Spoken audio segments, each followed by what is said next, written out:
In this lesson, you're about to see a native Arabic speaker sit the Ielts speaking interview. In this interview, he would likely score about a 7.5. After the interview, I will explain why his score would be about a 7.5. I will discuss the good points and the bad points, what he did well and what he could improve. First, let's watch the interview.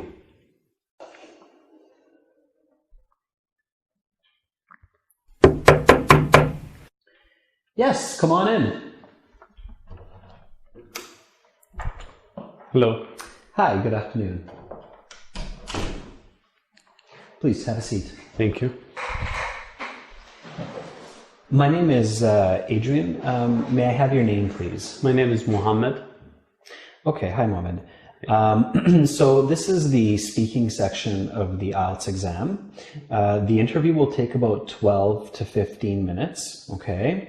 I will ask you some questions. There will be 3 parts. I'll give you instructions for each part. And I'm going to record this for marking purposes. Is that okay? Yes. All right. Okay, so Mohammed, may I see your passport, please? Sure. Thank you. No problem.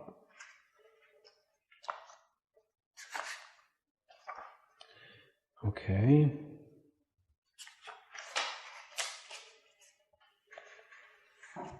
All right. Here's your passport back. Thank you. And now we will begin with part 1. I'm going to ask you some questions on a general topic. Are you ready to begin? Yes, I am. Okay, so Mohammed, let's talk about your family. Do you have sisters and brothers? If so, how many? Yes, I come from a big family. I have 6 brothers and 4 sisters, and I am the second youngest in the family. All right. What was it like growing up in your family? I had a lot of fun growing up. Having many siblings means always having someone around to play with.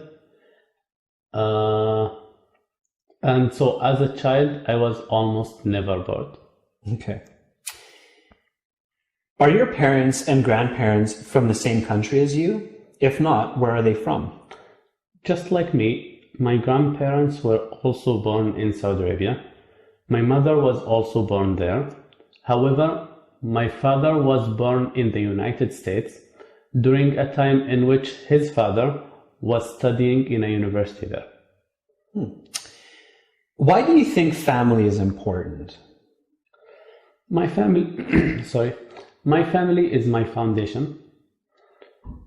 Life has lots of ups and downs, but family is the one part that remains constant no matter what. Okay. Is family life important in your country? I think family life is important in every country. So yes, it is important in Saudi Arabia. We are taught to respect and honor the people older than us and to teach and encourage those younger than us. Okay. That's the end of part 1. Now we will move to part 2. For part 2, I'm going to give you a card. The card will have some questions on it about a specific topic, okay? You're going to have 1 minute to prepare your answer. There's no paper in front of you, and here's a pen. You can take some notes if you'd like in the 1 minute. After your 1 minute preparation is over, I will give you 90 seconds to speak. I'll tell you when to start and when to stop, okay? So here is the card. Please keep it face down. Okay. Are you ready to begin? Yes, I am. Okay, so your 1 minute begins now. Go ahead, turn over the card and prepare.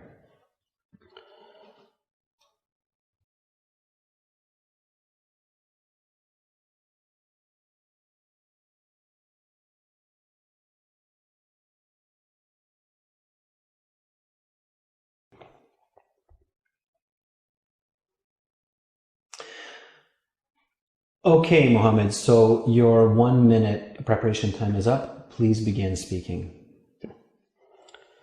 One government worker that I truly respect is Nelson Mandela.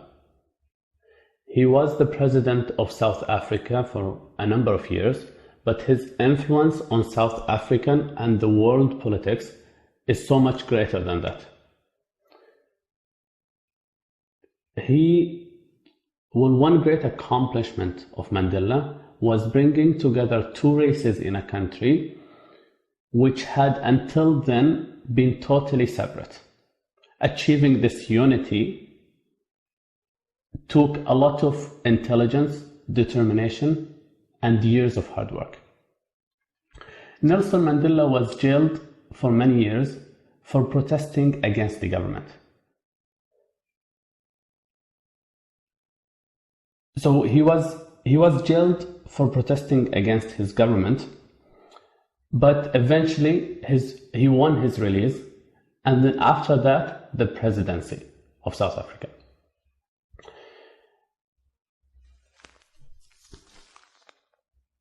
He made South Africa a better country. So I think there is a lot to be learned from a man like Mandela. First, the importance of determination. And second, the value of standing up for what one believes in. And third, I believe Mandela taught the world that anything is possible. From standing up for what he believed in, to being jailed, to being freed, and then leading a country to prosperity. So a man like Mandela is truly, or a man like Mandela truly deserves everyone's respect. Okay, very good. And the time is up, so we will now go to part 3, and I'm going to ask you some questions related to this topic. Are you ready to begin part 3? Yes, I am. Let's talk about government workers and respect. Do you believe government workers are as respected today as they were in the past? If not, what has changed to make them less respected? That's an interesting question. Are you asking if today's society respects politicians as previous generations did? Yes. Okay. Well, I think politicians are under increased pressure now due to the internet and social media. We know more about their lives. We know more about the bad things they might have done. So I think this could lead to decreased respect levels. Okay. Why do you think it is important for government workers to have the respect of society?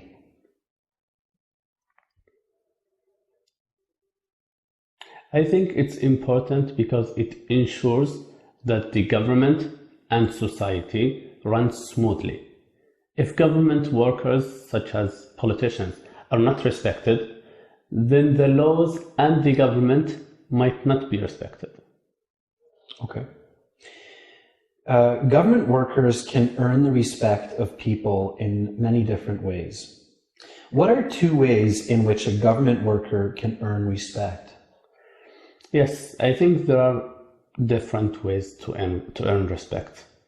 One is by being honest with the public. Second is by keeping election promises. If a government worker is dishonest or breaks election promises, then it's hard to gain the public respect. All right. I'm going to ask you a few more questions for part 3. Let's talk about being a government worker. Would you consider becoming a government worker? What factors contribute to your feeling? That is an interesting question. Can I please have a moment to think about it? Sure. Okay. I think being a government worker is very difficult. However, it can also be very rewarding. So if I have the right education and I have spent some time in the workforce, then yes, I would consider becoming a government worker. All right. What do you think is the hardest part of being a government worker? Why do you think people choose to work for the government despite all the difficulty the job entails? I think people choose to work in the government out of a sense of duty to their city or country, no matter how difficult it is. And the hardest part, or the most difficult part about working in the government, I think would be being constantly in the public eye. All right. That's the end of part 3. And that concludes the speaking section of the Ielts exam. You will get your mark with the other sections, with the official paper, in about 2 to 3 weeks. Do you have any questions for me? No, I don't. Okay, then thank you very much, Mohammed, and I hope you have a great rest of your day. Yeah, thank you. Okay, bye-bye. See you.